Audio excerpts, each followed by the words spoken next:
ವಿರಾಜಪೇಟೆ ಮಗ್ಗುಲ ಗ್ರಾಮದ ಮಲೆತಿರಿಕೆ ದೇವಾಲಯದ ಹಾಗೂ ಡೆಂಟಲ್ ಕಾಲೇಜಿಗೆ ತೆರಳುವ ಮುಖ್ಯ ರಸ್ತೆಯು ಜುಲೈ ತಿಂಗಳಲ್ಲಿ ಕುಸಿತ ಕಂಡಿತ್ತು. ನಂತರ ತಾಲೂಕು ಆಡಳಿತ ಕುಸಿತದ ಜಾಗದಲ್ಲಿ ಟಾರ್ಪಲ್ ಹಾಕಿ ಮುಚ್ಚಲಾಗಿತ್ತು. ಮಳೆ ನಿಂತ ಮೇಲೆ ಶಾಸಕರು ಹಾಗೂ ಉಸ್ತುವಾರಿ ಸಚಿವರು ಈ ಭಾಗದಲ್ಲಿ ತಡೆಗೋಡೆ ನಿರ್ಮಾಣವನ್ನು ನಡೆಸಬೇಕಿತ್ತು.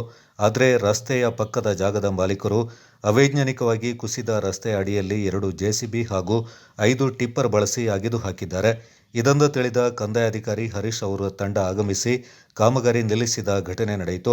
ಗಣಿ ಮತ್ತು ಭೂ ಇಲಾಖೆ ಅನುಮತಿ ಪಡೆದು ಕಾಮಗಾರಿ ಮುಂದುವರಿಸುವಂತೆ ಎಚ್ಚರಿಕೆ ನೀಡಿ ಜೆಸಿಬಿ ಮತ್ತು ಟಿಪ್ಪರ್ಗಳಿಂದ ಕಾಮಗಾರಿ ನಡೆಯುವ ಜಾಗದಿಂದ ಮರಳಿ ಕಳಿಸಿದ್ದಾರೆ. ಮಲೆತಿರಿಕೆ ಬೆಟ್ಟ ಹಾಗೂ ಡೆಂಟಲ್ ಕಾಲೇಜು, ಅಯ್ಯಪ್ಪ ದೇವಾಲಯ ಹಾಗೂ ಸುಮಾರು 200 ವಾಸದ ಮನೆಗಳು, ರೆಸಾರ್ಟ್ಗಳು, ಹೋಂಸ್ಟೇಗೆ ತೆರಳುವ ಮುಖ್ಯ ರಸ್ತೆಯಾಗಿದ್ದು, ಮುಂದಿನ ದಿನಗಳಲ್ಲಿ ಸಣ್ಣ ಪುಟ್ಟ ಮಳೆ ಬಂದರೂ ಕೂಡ ಈ ರಸ್ತೆ ಕುಸಿದು ಬಿದ್ದು ಹೆಚ್ಚಿನ ಅನಾಹುತ ಸಂಭವಿಸುವುದು ಗ್ಯಾರಂಟಿ. ಆದ್ದರಿಂದ ತಾಲೂಕು ಆಡಳಿತ ಈ ರೀತಿಯಲ್ಲಿ ನಡೆಯುವ ಕಾಮಗಾರಿ ನಡೆಸುವ ಮಾಲೀಕರ ಮೇಲೆ ಕ್ರಿಮಿನಲ್ ಮೊಕದ್ದಮೆಗಳನ್ನು ಹೂಡಬೇಕಿದೆ. ಮುಂದೆ ಆಗುವ ಅನಾಹುತ ತಡೆಯಲು ಜಿಲ್ಲಾಧಿಕಾರಿಗಳು ತಕ್ಷಣ ತಡೆಗೋಡೆಯ ವ್ಯವಸ್ಥೆ ಕಲ್ಪಿಸಬೇಕಿದೆ.